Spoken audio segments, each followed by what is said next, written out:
I was asked to talk about academic excellence, and so I came back with I don't really want to talk about academic excellence that much.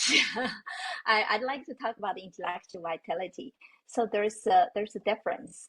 So and as I go through the slides and hopefully that our speaker would share with my view and really shift our focus from good grades or academic excellence to more about intellectual vitality, because this mindset shift really would help your children as personal development and as well as their chance to get into the highly selective colleges. Okay, so since there are some people are not Kyros members, so I'm going to give some contextual background. So U.S. College application is really a holistic admission process. So they're looking at you as a whole person. They're not judging you as just a student. So they always admission officer always put things within context and look you from the service. They're trying to dig your values, your motivations, your personality. So that's a whole, admission philosophy is quite different from other country like China or UK. So this is pretty unique in the US college application. Next, please. So essentially, the admission officer are asking themselves two questions. Are you going to be successful in our classroom? Okay, are you going to be a good fit with our school community? So that's the two questions that they always ask themselves. Next, please. Okay, there are 9 components of college application in a whole package, and I would simplify them with 3 categories. One is the platform, which is your background, where you come from, your profile, your family profile, your race, your background, right? And your high school profile, whether you're in a very elite boarding school in the New England or you're in an inner city public school. That's quite different.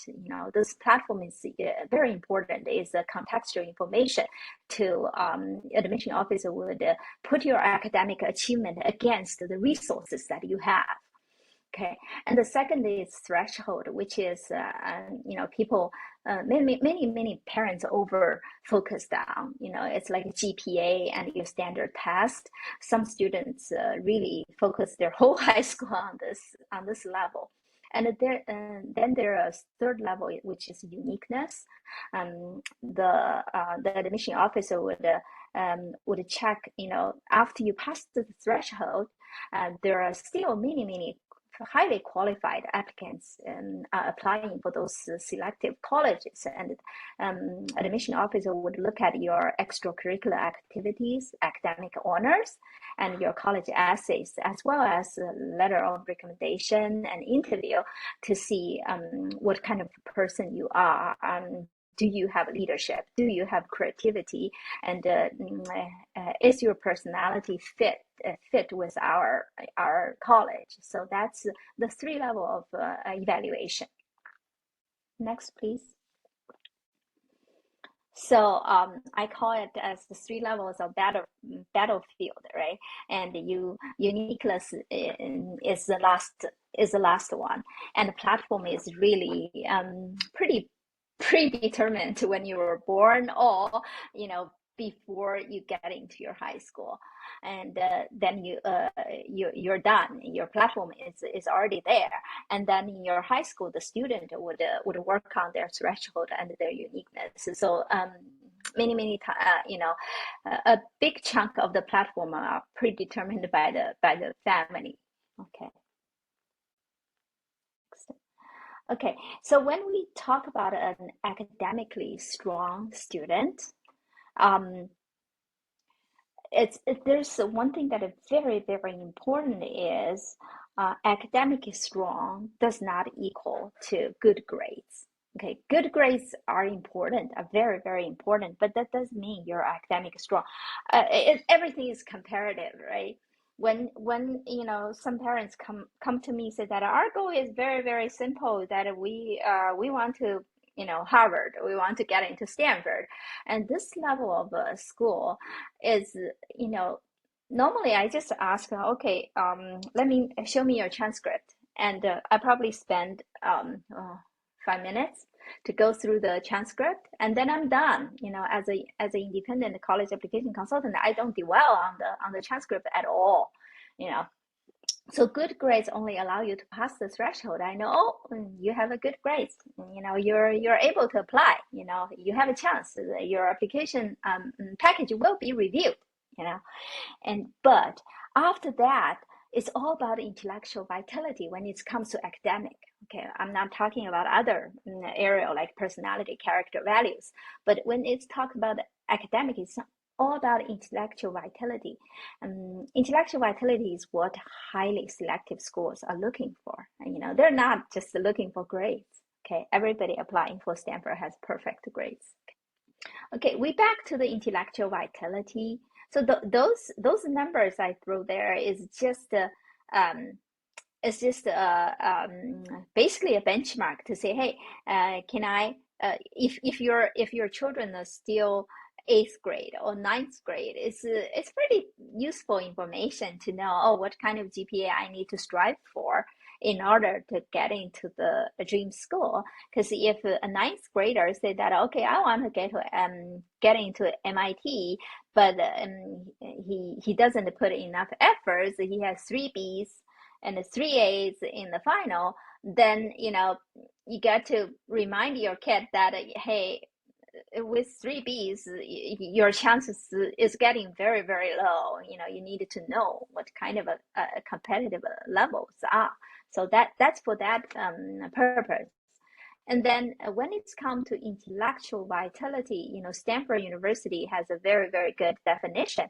It said that, okay, we want to see your commitment, dedication, and a genuine interest in expanding your intellectual horizons, both in what you write. This basically say both in what you write about yourself, that's in your essay, right? And in what others write on your behalf. That's basically say that a recommendation letter. Through your essay, through your recommendation letter, we want to see that genuine interest. We want to see the kind of curiosity and that will allow you to spark a lively discussion. Okay, so spark a lively discussion in a first year seminar. Okay, and we want to see the energy and the depth of commitment you will bring to your endeavors. So this is what Stanford University is saying, and I translate those into a bunch of questions that is pretty easy to understand, because those language Stanford put there is kind of high level philosophical. Okay, so I translate those easy questions like, are you really interested in some topic? Really? Okay, interested in. How did you pursue that interest in school? How did you pursue that interest outside of your school? Are you relentless in searching for answers and solving problems? Do you have a burning desire to learn in that field that you're interested in? Have you accomplished something to demonstrate your extraordinary talents? That's through awards, through research papers, through innovations, whatever. Have you accomplished something? You don't just say, I'm interested in. You need to make efforts to pursue that interest and accomplish something. Can you speak on that topic in depth, in a class seminar to allow other people to learn something from you? This is not just a seminar. If it is in an interview, if it's in a college interview, the interviewer wants to know that, hey, do you have a topic that you're so interesting that you're expert in that area? You could talk it forever. Then you're a pretty interesting student, right? Was your teacher impressed with your genuine curiosity? Will your teacher writing the recommendation letter say that, oh, we're so impressed with this student, and he did this, he did that, and he's just go very deep for this topic. Okay,